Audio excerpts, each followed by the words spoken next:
Bueno, pues soy Mahamadou Simaka, soy técnico de intervención y bueno, me defino por ser un gran amante de lo social y un activista de la defensa de los derechos humanos.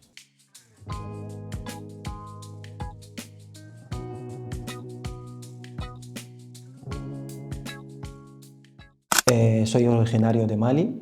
Tuve que emprender un camino migratorio para poder llegar aquí en España y toda la vulnerabilidad de los derechos humanos que he vivido tanto en el trayecto para poder llegar aquí y una vez aquí a la hora de hacer esa acogida, ¿no? Ver que, por ejemplo, los funcionarios de la administración que se presentaban no hablaba tu idioma, todas esas barreras que uno vive una vez ya aquí en el territorio, pues me decidió que no me podía mirar por otro lado y que me tenía que seguir alzando la voz para que no siga pasando a otras personas que vienen detrás, ¿no?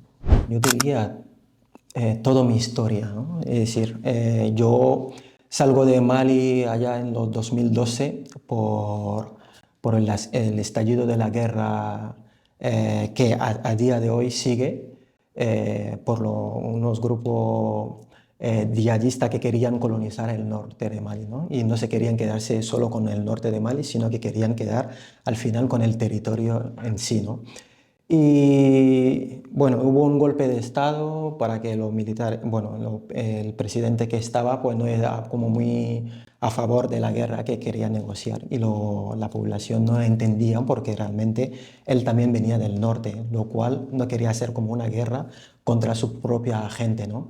Y él consideraba a todos los malienses igual, ¿no? Y entonces, pues que sentando y dialogando se puede llegar a entendernos, ¿no? Y nosotros, los universitarios, éramos como muy pro diálogo, ¿no? Y bueno, cuando los militares hicieron como un golpe de estado, pues bueno, los universitarios salíamos en la calle para gritar no a esa guerra y sí al diálogo, ¿no? Y empezaron como la represión, ¿no? De, venga, pues te cojo, ya que no estás a favor de nosotros, pues estás en contra de nosotros, ¿no? Y como castigo eran las encerronas, las palizas y luego mandarte al norte a luchar contra los terroristas, ¿no? Y había como en aquel entonces cuatro grupos yihadistas que estaban sembrando el terror a nivel global, que es Al-Qaeda del Magreb Islámico, AQMI, el Boko Haram que está en Níger, y la MNLA, que es el Movimiento de Liberación del Frente del Azawad, ¿no? Que son los Tuareg que estaban en el norte, ¿no? Y bueno, pues supimos que había como varios amigos que eran contra la guerra y lo único que sabían manejar es un boli que se encontraban en el norte pues, supuestamente como voluntario. Entonces pues tuve que emprender un camino migratorio para poder huir y poder llegar aquí en España, ¿no? Mi objetivo era ir a Francia porque históricamente Mali es una excolonia francés, ¿no? Y cuando uno llega aquí, pues te metes en un centro que le llaman centro de estancia temporal de los migrantes. A lo mejor Santiago Abascal habla de esos centros como si cuando llegan aquí le dan una casa, ¿no? Pero yo le recomiendo que visite a uno de esos centros y que pase varias noches allí y que luego nos comente, ¿no? Entonces, pues te meten en ese centro, sabes la fecha que entras y no sabes qué fecha sales, ¿no? Llegué a pasar 11 meses allí y 3 semanas. Eh, Ceuta en sí es una cárcel dulce para nosotros, porque cuando llegas, pues realmente te encierran 72 horas, no sabes el por qué, no hay ningún intérprete para explicarte de que es un protocolo o nada. Entonces de repente te dan un documento y dices, ala, vete al City, ¿no? ¿Y cómo llega al City? Pues preguntas a la gente y hasta llegar a ese centro, ¿no? Y cuando ya das el documento en la puerta, pues sabes que vas a entrar. Entonces, todos esos barreras o injusticia que considero una injusticia, todo esto, entonces pues me he dicho, esto no puede quedarse así, ¿no? Y he visto que también desde Ceuta había una entidad llamado ELIN que estaba trabajando para defender los derechos de las personas migrantes y nada más dejarme salir a la semana, pues automáticamente me vinculé con ellos, primero para aprender español y luego pues para poder seguir todas las actividades de sensibilización que hacía y desde en aquel entonces pues bueno, sigo en ese movimiento. Una vez que llegas en Ceuta, realmente no, yo en mi propio caso, hablo por mi experiencia, no he tenido esa oportunidad de tener ningún abogado, ningún intérprete, ¿no? En primer momento, pues cuando he llegado a la puerta del sitio me han dicho de ir a la comisaría, porque tenía que venir con un documento que luego, trabajando en el sector, sé que es un documento de afiliación, ¿no? Donde cogen mis datos, ¿no? Y para pedir ese documento, lo primero que hace el señor que estaba en la puerta, cuando le he dicho que yo soy nuevo en Ceuta y acabo de entrar, me acompaña y me dice de coger un colchón y me encierra ya directamente en el calabozo. Eh, 72 horas, ¿no? Eso es, ¿no? Entonces te quedas ahí en un limbo en la que realmente no sabes qué pasará contigo, siendo posible solicitante de protección internacional, si se te va a devolver por la devolución en caliente que está habiendo en Ceuta. Y entonces, pues de repente se te viene abajo todo, ¿no? Claro, conozco mucha gente que lo que me dice es, yo no sabía si estaba cometiendo algún tipo de crimen, si se me iba a juzgar por algo que yo no entendía. Claro, el único delito que había cometido en aquel entonces era cometer una infracción, porque saltar la valla para entrar en Ceuta es como si yo conduzco un coche en vez de 120 a 130. Entonces es una infracción que está penado por una multa o una suspensión de punto, pero no en ningún caso la cárcel, ¿no? Entonces, pues se te mete en una cárcel 72 horas y luego pues te dan un documento de afiliación que le dice al CETI, ¿no? Y bueno, pues saliendo y preguntando, pues puedes llegar al CETI. Y con el IN, pues viendo el trabajo que estaban realizando allí en defensa de la dignidad de los seres humanos, de los compañeros que siguen a día de hoy allí, entonces pues me he dicho que el objetivo de llegar a Francia pues tiene que cambiar, ¿no? Yo también puedo aportar mi granito de arena y ya que había mucho trabajo que hacer aquí a nivel español y bueno, pues eh, al no terminar mis estudios aquí y al no tener los documentos, la documentación en regla, no podía proceder a la convalidación de mis estudios allí, ¿no? Allí estudiaba ciencia jurídica y política y para poder defender también, bueno, ser el juez que defiende a los políticos corruptos que tenemos allí, pero una vez aquí también veo que hay más corrupción o un político lo que roba aquí, pues No es lo es mismo. 10 veces más que, entonces, pues bueno. Y al final pues decidí centrar mi objetivo en acompañar, ¿no? a los compañeros que llegan, ¿no? Como siendo voluntario también de Vols Voluntari Solidari, que son los salesianos que hacían misiones internacionales, y de la asociación ELIN en sí, de CERCATE, y poco a poco eh, me saqué la integración social para poder dedicarme profesionalmente. Sí, Balimaya nace a través de la participación ciudadana, ¿no? Allá en los 2017 hubo como una campaña de frío aquí en Madrid brutal, donde realmente la gente llegaba, tanto en Andalucía, pues lo cogían un billete, lo compraban un billete y le soltaban tanto en Madrid o en Barcelona, pero en la calle, ¿no? Sin ningún recurso habitacional, ¿no? Y allí, pues, tanto toda la gente que estábamos en red voluntaria, que acogíamos gente en nuestra casa que están en situación de sinhogarismo temporal hasta que encuentren como una entidad para poder estar, pues hemos visto que una emergencia y hemos dicho que tenemos que hacer algo. Y en esa búsqueda pues empezamos a llamar como a la puerta de todas las parroquias, a toda la gente que podían tener como algún piso para dejarnos, para poder acoger a la gente que estaban durmiendo fuera. Y una de las parroquias, que creo que son los carmelitas, no me acuerdo ahora qué congregación era, pues nos cedieron un piso justo aquí al lado en Marqués de Vadillo. Era un semisótano y 3 habitaciones y pudimos empezar el proyecto eh, acogiendo como a 8 personas allí, ¿no? Y Balimaya, el valor diferencial de Balimaya viene en Bámbara, ¿no? Hacer familia. Sabemos que aquí en las familias hay mucha movida, ¿no? Pero Balimaya es esa familia que elegimos, ¿no? Sabiendo su más y su menos, pero elegimos estar y acompañar, ¿no? Y otro valor diferencial de Balimaya es el poder cuando nos unimos los ciudadanos, ¿no? Porque muchas veces escuchamos en los medios de comunicación, pues, o a Santiago Abascal, que me voy a dirigir personalmente a él, ¿no? Que si tanto quieren la migración, que la acojan en su casa. Uno, ya hay muchísima gente que estamos acogiendo en nuestra casa. Y dos, Balimaya nace de esa participación ciudadana, ¿no? Porque veíamos que había esa necesidad y Balimaya sigue como entidad, ¿no? El proyecto, bueno, el valor diferencial de Balimaya es esa acogida integral, ¿no?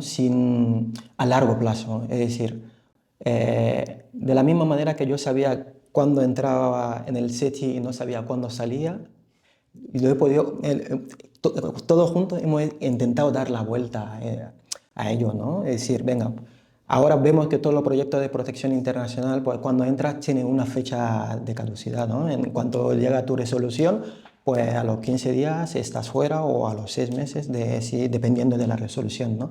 Entonces en Balimaya, tener la tranquilidad de voy a entrar aquí y no voy a saber mi fecha de salida hasta que yo me pueda integrar, incluirme en la sociedad, estudiar, tener un trabajo, tener esa tranquilidad de realizarte como persona, yo creo que eso de momento no lo hemos visto en ninguno de los proyectos, ¿no?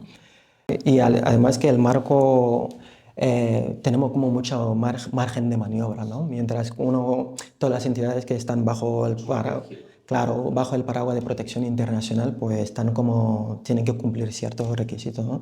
Entonces, desde ese voluntarismo, nosotros podemos individualizar cada caso, acompañar a cada persona que llega con su mochila y hasta que cuando tenga como la formación que está haciendo, que se acabe y cuando tenga como un trabajo. Y eso es posible gracias a la red de voluntarios y a la red de entidades que nos acompañan para poder llevar ese proyecto a cabo, ¿no? Sí, sí, sí.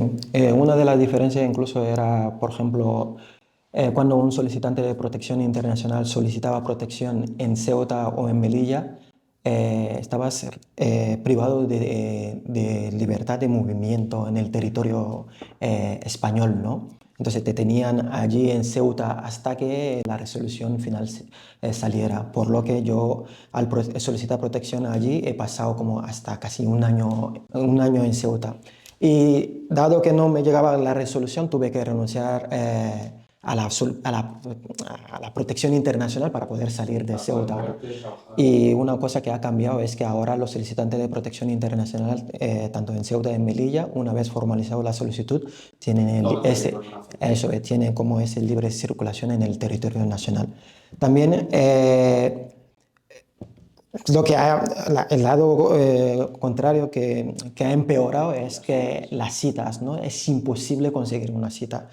A raíz de allí pues, participé en el podcast de la cita de tu vida para poder denunciar un poco, porque es que estábamos viendo a compañeros que les pedían dinero hasta 800 euros para poder conseguir una cita. Yo me decía, no, si no hay cita, pagando tampoco lo va a haber, entonces para no fomentar la mafia, pero veíamos que si lo pagaban los 800 euros, al día siguiente tenían la cita, entonces había algo que no entendíamos mucho, ¿no? Y bueno, pues en el podcast, la cita de tu vida, pues lo recomendamos y 100% para saber un poco de esa realidad también. Sí, además que es un grave vulneración de los derechos de Ginebra y del derecho a la protección internacional, ¿no?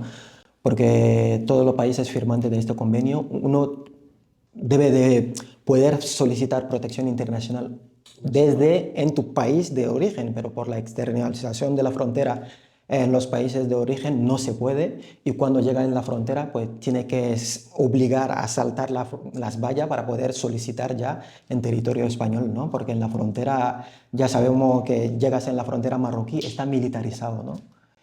Y bueno, pues a raíz de allí pues uno no puede llegar a la frontera y pedir esa cita o esa protección en las fronteras españolas, ¿no? Y muchas veces, pues bueno, yo creo que entendemos como la migración como el hecho de moverse de un sitio a otro, ¿no? En nuestra cosmovisión, salir de tu país implica que toda la comunidad está detrás de ti, ¿no? Que te acompañan. Entonces, venir a pasar un año de mi vida encerrado en un sitio no es que me agrade, ¿no? Entonces, pues al tener la oportunidad de poder salir sin ser expulsado del territorio español, pues me fui como en Barcelona y porque tenía red de familias allí y luego pues para poder estudiar y luego pues incorporarme en el mercado, ¿no? Y también quiero enfatizar un poco sobre muchos de los discursos que estamos escuchando últimamente, que es los migrantes buenos, ¿no? Es que vienen a trabajar, independientemente de las circunstancias de las personas que llegan aquí, hay que individualizar cada caso, pero es que hay un convenio, ¿no? Hay que defender la dignidad de todos los seres humanos independientemente de su religión, de su nacionalidad, de su raza, ¿no? Y ese discurso de ahora, venga, pues vienen a trabajar para poder justificar de que sean bienvenidos, tampoco Vienen a vivir. eso es, ¿no? Simplemente, ¿no?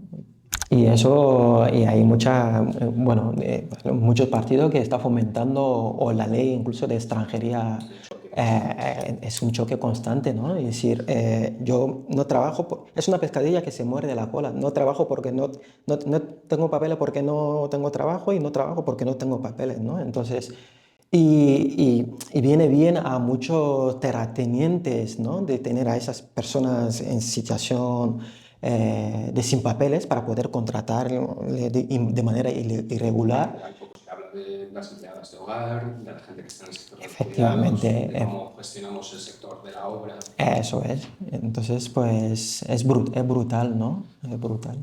Partiendo de esa base, Vito Saporelli Kile es un migrante, pero se considera un migrante bueno de esas, ¿no? Que coge la bandera y se envuelve en la bandera española y parece que... Entonces, pues yo, en la parte incluso de Ucrania, teníamos con cierto optimismo, ¿no? Es decir, los derechos conquistados, pues no se pierde una mierda. Se ha visto cómo los ucranianos venían y se pasaban de un día para otro empadronamiento y documento la tarjeta. Y yo me he dicho, si se ha demostrado que eso es posible con los ucranianos, va a ser posible con todos los países que están habiendo una guerra, como Sudán, por ejemplo, actualmente, como Mali. Pero no, era un día VIP para los ucranianos y, y para los sudaneses, pues que esperen en la cola, ¿no? Entonces, el racismo es institucional, ¿no? Yo siempre lo digo. Porque si no hay una institución detrás que respalde ese racismo, ¿a dónde va? Es decir, si una persona es racista, a mí no me afecta en nada. Es como dos coches que pasan. Es como tú pasas y yo paso. A menos que haya como un choque entre los dos coches, tú puedes ser racista en tu vida y pasa. Pero si hay una entidad detrás de ti que respalde o que lo lleves allí, en esa entidad, como las citas, por ejemplo, para poder solicitar una cita sanitaria, la administrativa que te atiende, si es racista, ahí me preocupa. Si una institución es racista, me preocupa, pero que una persona tenga su ideología y que a mí de verdad que tampoco puedo ir hablando con todo el mundo, sensibiliza, pero que entienda que si dejamos nuestra profesionalidad al lado y que imponemos nuestra ideología adelante para la hora de tratarnos con con las personas racializadas, pues yo creo que ahí es el problema, ¿no? Ahora yo creo que hay un aire de que se avecina unas elecciones y sinceramente yo tengo miedo, porque ciertos partidos han visto un filón machacar al vulnerable, machacar al débil. porque tanto hablar de efecto llamada, no sé cómo ahora se llama el presidente de Real Madrid, tiene más inmigrante en su casa que... Entonces, si hay cierto efecto llamada, pues a lo mejor tienen que ir por el Pérez, ¿no? Como se apellida, Florentino Pérez, ¿no? Pero ciertos machos de las extremas derechas pues se ven muy fuertes cuando atacan al pobre, porque realmente el Mbappé, por ejemplo, no es un inmigrante para él, ¿no? Y el que viene en una patera sí. Entonces, del racismo también entra la porofobia y el negrofobia, porque no es lo mismo que haya venido un ucraniano que no tengo estoy a favor de que se haya acogido también por una vez en la historia de España a los refugiados, como a los ucranianos, ¿no? Pero de allí que ves, incluso en el propio sistema de protección, que tú acompañas a un ucraniano y le dan un paso VIP y luego acompañas a Mamadou, que en el podcast hablamos mucho de Mamadou, acompañas a Mamadou y Mamadou tiene que pasar por unos canales institucional racista. Como bien has planteado tú, hemos sido capaces de demostrar que se puede gestionar bien. Efectivamente. ¿Por qué no lo hacemos con el resto? Efectivamente, ¿no? Sí, sí, sí. Entonces esa ambivalencia, ¿no? Entonces para mí, o ese choque, a mí, tanto como profesional y como personalmente, me cuesta, ¿no? Pero entiendo que tengo que seguir acompañando a las personas y, bueno, pues les acompaña buenamente como puedes, ¿no? Ya lo había dicho el abuelo Mandela, que nadie nace odiando a una persona por su color, por su raza, por su religión. Y si es capaz de aprender a odiar, también es capaz de aprender a amar, ¿no? Eso va por ti, Santi. Y, y yo sí que creo que en un futuro muy esperanzador. Es verdad que hay como un auge de la extrema derecha a nivel europeo y muchos están tocando ya techo.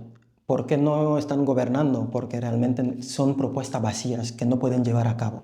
Hemos visto en Francia François Le Pen desde...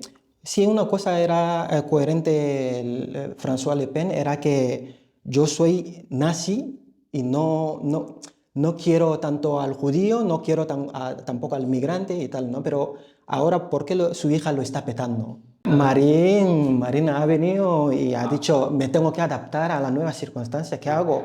Pues si tengo que besar el culo a Netanyahu, beso el culo al Netanyahu y machaco al débil, ¿no? Que son las personas migrantes y racializadas que están en el país, ¿no? Para poder tener como más votos. Y por eso en el Congreso de Diputados francés lo está petando, ¿no? Y me da mucho miedo hablar de...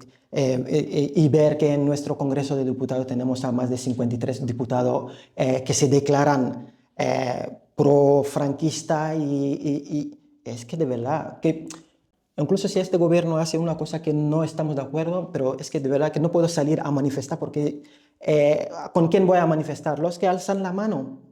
Entonces es como, ¿de dónde estamos yendo? ¿No? Muchas de las cosas que, joder, por la ley de extranjería, eso está aprobado, la nueva ley, ¿no? Con este gobierno. Venga, voy a salir a manifestar, decir, no estoy de acuerdo porque vulnera los derechos de los míos, ¿no?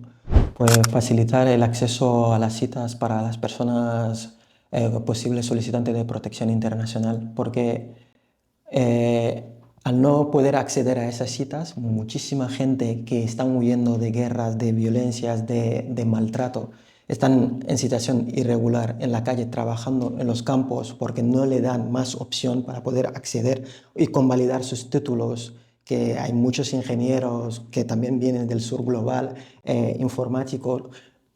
Al no haber esas citas previas para poder acceder, ya hay como... Entonces, cuando tengamos primero esa cita, pues podemos hablar de derechos, ¿no? Y muchas veces también el cambio viene de abajo. La participación ciudadana, como lo hemos demostrado en Balimaya, es fundamental.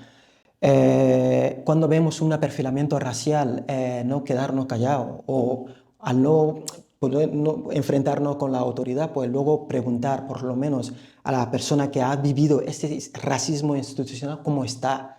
Verse arropado también es una forma de reparación, ¿no? Entonces, y esa reparación lo compete a la ciudadanía blanca en este caso, ¿no? Pues recientemente lo que he vivido es las redadas racistas de la última manifestación que estuvimos allí en Tarajal, a la vuelta, pues en la estación, parecían que tenía como fijación, ¿no? Entonces de repente estaba solo en la estación sentado con un montón de personas que se supone que son autóctonas, blancas. Entonces vienen 4 policías vestidas en civil y vienen directamente hacia mí a pedir la documentación, ¿no? Eh, Sin más, saco la documentación, les entrego y en su sorpresa dice, hostia, además de estar regularizado, es español, ¿no? No sabiendo que ser español es un mero acuerdo jurídico entre una persona y un Estado. Es como, hola. Y eso lo tengo que explicar como a esa autoridad, ese funcionario del Estado, ¿no? Entonces, y bueno, pues cogen mi documento y le preguntan el por qué me requieren.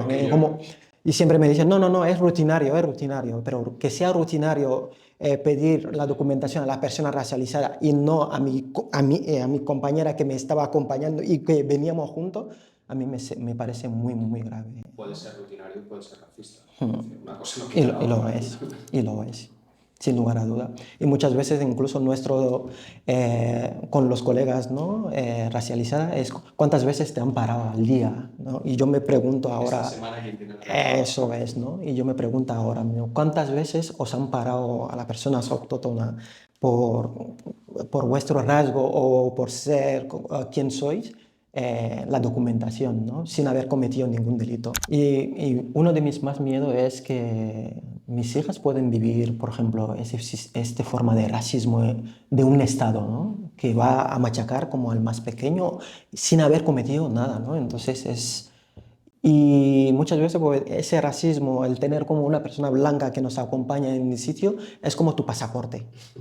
Y ya ahí ya no sufre esas violencias, ¿no? Entonces es como muy llamativo que, o también muchas veces bueno, a los que tenemos ya pareja intercultural e interracial, cuando te vas en unas administraciones, por más que estoy yo haciendo el trámite, se dirigen a ella. Entonces, pues la mirada o o por más que haya hablado el español, pues titubean hablándome o hablan muy fuerte para ver si realmente entiendo el español. Sí, señora, entiendo español. Y eso es un caso frecuente. Eso es otra forma de manifestación del racismo institucional, ¿no? Y cojo un ejemplo de la que realmente en Balimaya, para ir a hacer el empadronamiento de un chico, llevaba todos los documentos y le han tenido que sacar, y su cita le han tenido que sacar del canal ordinaria para que llamara, por ejemplo, a un representante de la entidad para venir a certificar que efectivamente ese chico vivía en el piso que lleve toda la documentación, por más que tenga todos los efectivamente, requisitos. por más que tenía todos los documentos firmados por toda la entidad, ¿no? Y creo que sinceramente la funcionaria se esperaba una persona blanca. Entonces cuando he llegado yo, se quedó como muy bloqueado, ¿no? ¿Y dónde Y, está tu pues, he representante? dicho, yo soy el representante y vengo a acompañar a tal persona y quiero saber el por qué. ¿Tiene algún documento mal y tal? Y dije, no, no, era solo para confirmar. Como confirmar el qué, si ya con todos los documentos que tienen no se pueden falsificar la firma de una entidad, se ve que los sellos están bien, entonces no sé cuál era el problema. ¿Quién necesitas confirmar? Y, y a mi sorpresa he visto que todo, donde nos habían mandado como en una sala para esperar, todos eran migrantes. Entonces, pues había como una segregación también de las personas que querían empadronarse a una sala para pasar como otro obstáculo más para ver si realmente todos los migrantes que vienen aquí no me van a intentar colar. Es como siempre estar como en una alerta. Sospecha Eso constante. es, ¿no? Esa sospecha constante de decir, son delincuentes. Bueno, y las personas los menores no acompañados, de que incluso si salen en los medios de comunicación personas no acompañadas, menores no acompañados, automáticamente ahí lo segundo que viene es delincuencia, droga, vandalismo y tal. Entonces, ¿qué pasa? Que la gente tiene tendencia a asociar esos terminologías. Muchas veces yo hablando con los colegas o incluso cuando haya vivido el racismo, lo que pasa es que hay mucha gente que es tan indiferente. Tu silencio te hace cómplice del lado opresor, no hay más. Entonces, al vivir como el racismo, mucha gente te dice, ay, yo no soy racista, pero, o yo no soy racista. No se trata de no ser racista, se trata de dar un paso más, ser antirracista, ¿no? Cuando yo veo que una persona acaba de vivir un racismo, pues bueno, ¿qué más humano? O incluso dejamos la parte del racismo, incluso cuando veo alguien que acaba de caerse, ¿qué es lo primero que me sale?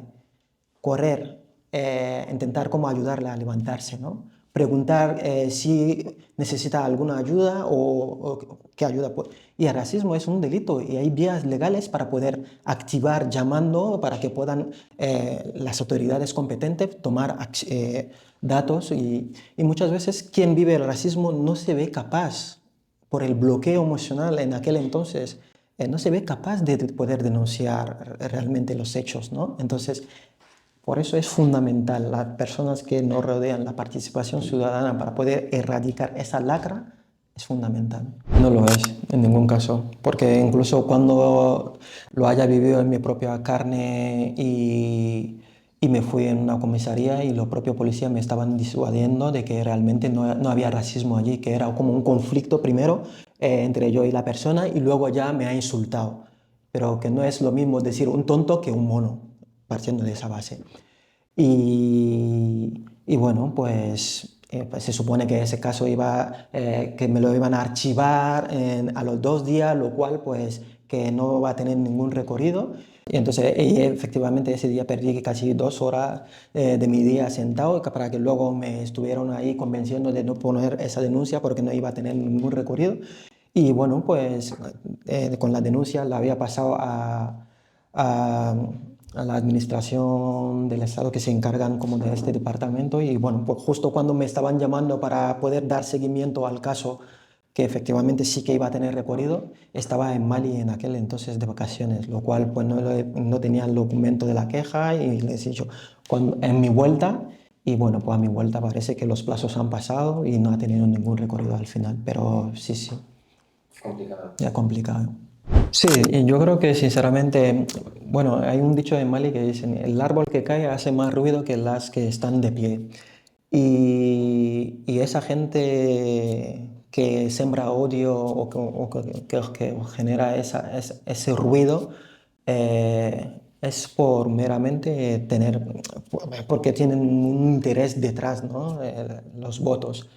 Y muchas veces los que también estamos por el otro lado y que nos callamos también tiene repercusión, ¿no? Yo cojo como los casos de mis suegros, ¿no? Muchas veces no tenían como herramientas, ¿no? Decir, "Ven, es que escucho mucho racismo eh, en el grupo que voy, pero realmente no sé, yo le digo, bueno, conozco a Simaca y Simaca no es así, o que dan pisos a los migrantes y a mi abuelo no, conozco a Simaca y Simaca no ha tenido como ningún piso por regalo, ¿no? Entonces, y últimamente pues han venido también de vacaciones y bueno, han estado como también haciendo como un trabajo de sensibilización en el grupo en la que iban, en la que cuando decían, es que los migrantes, decían, no, me cogían ejemplo, ¿no? Para decir, no ha sido así, sino que ha tenido que... Y bueno, pues cuando también veo como ese bagaje que le dan como a todos los migrantes, ¿no? Porque cuando un migrante hace una cosa en casa de campo o lo que sea, pues ya eso es, nos pegan a todos con el mismo palo. Y, y yo me digo, pues, ¿todos los españoles bailan sevillano? No. ¿Todos los españoles saben cocinar paella? Que es mi plato favorito no. Entonces, ¿por qué esa generalización tan bestial a todos los migrantes? Es complicado. Entonces, primero es la toma de conciencia, ¿no? Para poder salir del racismo. Es como el machismo. Uno tiene que tener conciencia y luego nuestro lenguaje nos define muchísimo. Cuando estamos enfadados, que me pongo negro. Cuando hace un día gris, tengo un día negro. Entonces, nuestro lenguaje nos define muchísimo, ¿no? Entonces, poder dar la vuelta, esas pequeñas conciencia, porque es la que realmente nos va a posicionar a la hora de relacionarnos con una persona racializada o migrante, ¿no? Porque si en mi diálogo siempre voy, este puto migrante, tú ya te estás posicionando.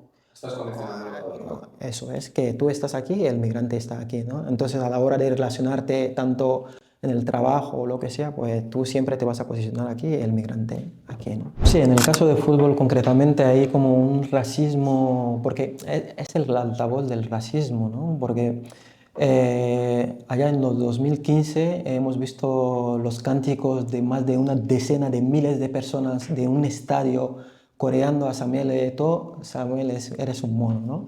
Y en vez de parar el partido, se ha como machacado como a Samuel Eto'o para poder volver al campo a seguir jugando mientras estaban coreando esos cánticos, ¿no? Y como le dice el Chojin, el partido está perdido antes de entrar. Lamine se puede considerar este perfil de migrante, bueno, tampoco me gusta el término de segunda generación porque Lamine es español, Nico también lo es porque, por haber nacido aquí. Porque, por ejemplo, Vinicius, que sale un poco de este canon de no me callo, recibe todo tipo de, tanto del propio equipo como de los adversos, ¿no? Y porque eres un provocador.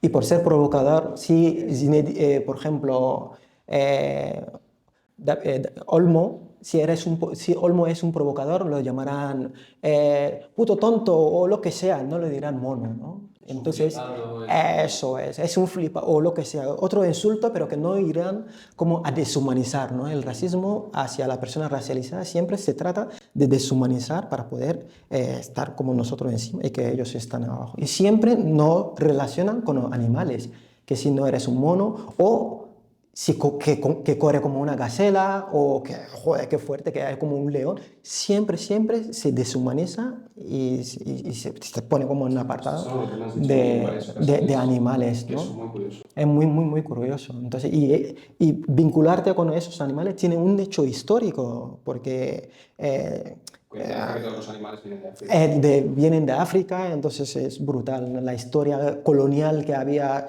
sobre África, entonces pues sería entrar como en hechos históricos y hemos visto que el dato no mata relato.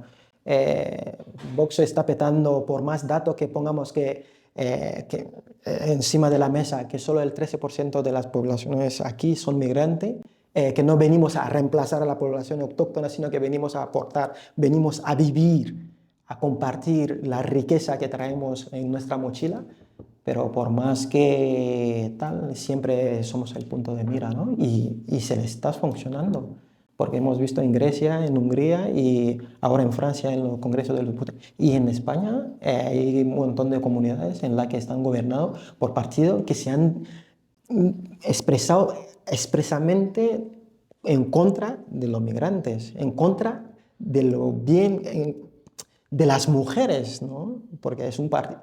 Quien es racista suele ser como el pack completo. También eres machista, también eres homófobo, también eres. Entonces, el pack va completo. Entonces, hoy van contra los migrantes, pero mañana pueden contra tu familia, Entonces, hay que seguir luchando para que eso no pase, ¿no?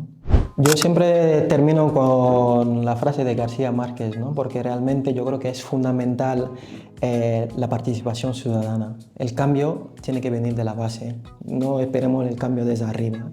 Y por ello, mucha gente pequeña, en lugares pequeños, haciendo cosas pequeñas, podemos cambiar el mundo.